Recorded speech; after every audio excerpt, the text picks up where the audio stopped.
মৃত্যুর আগে বাবা ছেলেকে বলেছিলেন, আমি চলে যাওয়ার পর আমার বালিশের নিচে রাখা খামটা খুলে পড়বে।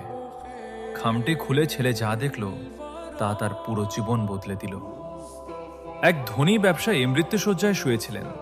পাশে বসেছিল তার একমাত্র ছেলে।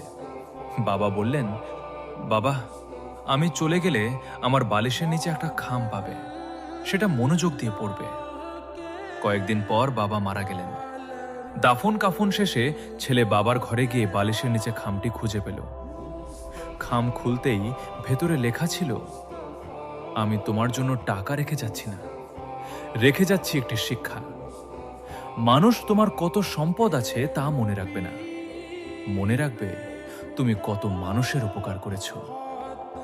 চিঠিটি পড়ে ছেলের চোখ ভিজে উঠল। সেদিন থেকে সে সম্পদের পেছনে নয়, মানুষের উপকারের পেছনে ছুটতে শুরু করল। জীবনের সবচেয়ে বড় উত্তরাধিকার সম্পদ নয়, সুন্দর চরিত্র ও ভালো কাজ।